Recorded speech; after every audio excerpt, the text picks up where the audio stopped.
So we're in North Carolina. Mary and I are in North Carolina, week before last and last week. We're building a house down there. And so one day I'm on the construction site of the house.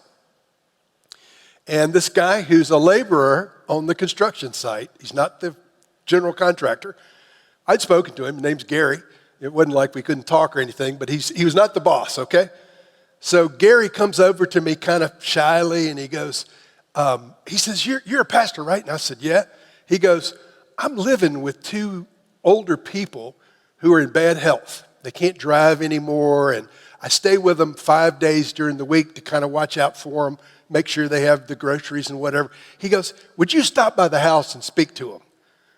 And I said, yeah, I'll do that, Okay. So I said, tell them tomorrow morning, 10 o'clock, I'll come. Now, mind you, I'm on vacation. I'm on vacation with my wife. I'm there to pick out stuff for a house, to supervise construction.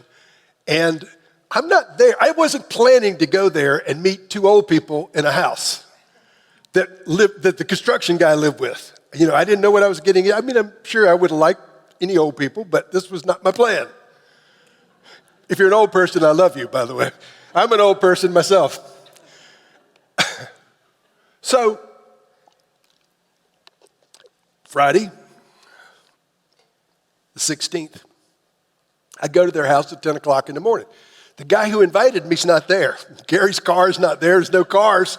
I'm like, Gary, So I knock on the door, and the storm door, I could see into the house. And I see the lady, and she kind of waves me in. So I opened the door, and I said, hi, I'm Pitts. And she goes, oh, yeah, come on in. So I come in, and I'm making small talk. And the man is not in a wheelchair at that time, but he does use a wheelchair. He's in a regular chair. And he had obviously had a stroke or something because he couldn't use but one hand. When I stuck my hand out, he did his left hand and was able to grip my hand a little bit with his left hand. And so he was not communicating orally, so I'm talking to the wife. And like everybody does, I'm making small talk. I'm just like, whatever comes to mind when you first meet somebody, you don't just jump in and start preaching or whatever.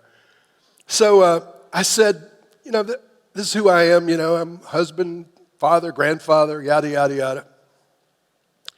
And how about y'all? And she said, well, he had a stroke and a heart attack recently, and we've lived in this house for 18 years, since 2004, and she said, I used to be a pastor. I said, really, where were you a pastor? She said, I was a pastor in Fredericksburg, Virginia. I said, really? Well, I'm a pastor in Oakton, Virginia, and she said, yeah, my husband was the pastor, and my first husband, and he died, and I took over the church. And while I was pastoring, I met Ray, and Ray's sitting there nodding his head, and so she and Ray had been married for like 20 years. And in 2004, they had moved down to Moravian Falls, where I'm at. So all this is in like the first 5 minutes, I'm sitting with them. And I said, well, how did y'all move from Fredericksburg, Virginia, to Moravian Falls, North Carolina? And so she said, oh, I got a hold of a magazine called the Morning Star Journal, and I read an article in the Morning Star Journal in the fall of 2004 about Moravian Falls. And before I could finish the article, I started sharing it out loud with Ray, and the Spirit of the Lord fell on Ray, and Ray says, we've got to move to Moravian Falls, like immediately. And so they moved down there, they sold the house and bought this house where I'm standing in on the side of this mountain, by the way, about 2 miles away from Mary and I are building.